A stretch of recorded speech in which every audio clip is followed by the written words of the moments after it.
Let's talk taxation of cryptocurrency. A cryptocurrency is any currency that uses cryptography in order to make it more secure. There's no central authority that regulates cryptocurrency. There's no Federal Reserve, no Bank of China, which means that the nation states, for better or worse, do not have the opportunity to manipulate the currency. When you combine that with the very anonymous characteristics of the cryptocurrency investor, it's no wonder that there's been so much interest in this topic lately.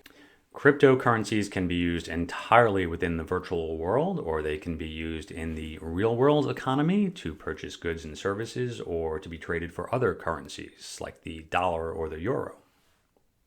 In its Notice 2014-21, the IRS has indicated that virtual currencies will be taxed as property, and this has a few ramifications.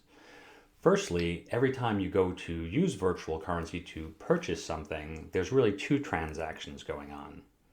Imagine yourself going to buy a piece of candy at your local drugstore, and you use a virtual currency to do so. Well, there's really two transactions. There's a gain or loss on the currency itself, and then there's the transaction of purchasing the candy. This is going to create a record-keeping nightmare for both the taxpayer and the IRS going forward. Just as with any other property, the holding period begins on the date of purchase of the virtual currency, or in the case where the virtual currency was delivered as compensation or wages, it begins on the date of receipt and it ends on the date of sale. So if you held a virtual currency for 366 days or more, you would be entitled to long-term capital gain treatment.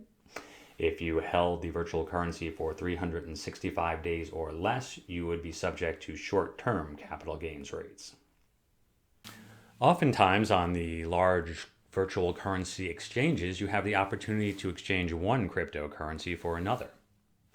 Now, in the eyes of the IRS, this is essentially a sale of that first currency with the recognition of gain or loss therein, and the purchase of the second currency separately.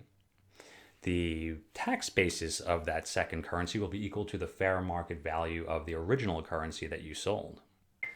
Now, I'm sure, as you can imagine, getting to the end of the year with a number of cryptocurrency transactions can present a tax reporting nightmare.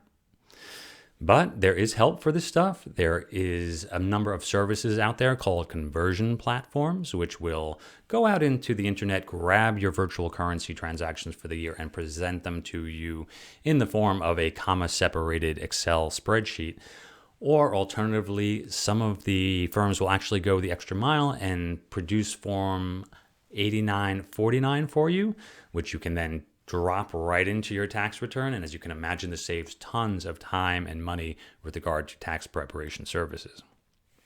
Thus far, we've talked about those taxpayers that would report on a Schedule D as capital gains or losses their cryptocurrency transactions. But what about the taxpayer that earned cryptocurrency as earned income? Now, that taxpayer is going to report their income on a Schedule C, which has some advantages and some disadvantages. The most prominent advantage being that they would be able to include any expenses incurred in the process of making that crypto income, any investment expenses, possibly office supplies, this sort of thing. Now, the great disadvantage is that any income shown at the bottom of the Schedule C will be subject to 15.2% self-employment tax, which can add up very quickly. So you do want to make sure that you've included every possible expense that you're entitled to. Now, in the world of trading stocks, there is a rule called the wash sale rule, which states that you cannot sell a security in a loss position and buy it back within 30 days if you want to then recognize and claim that loss on your tax return. Now, as I mentioned early on, virtual currency, cryptocurrency, is considered property, as distinct from a security. Therefore, at this juncture in time, which is December 2021, you could sell something in a loss position, claim that loss on your tax return, turn around, buy it the next day, and continue your journey upward with the loss being realized. So this may come into get some scrutiny later on, but as of right now, it is the rules of the game.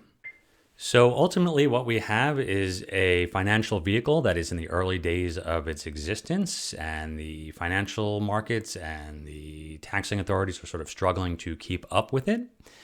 That, of course, presents a number of opportunities and potential caveats. This is not financial advice, as always. If you are interested in seeking out my advice, please visit my website, jamesduffcpa.com, and make an appointment for a consultation. Thanks so much and have a great day. See you next time.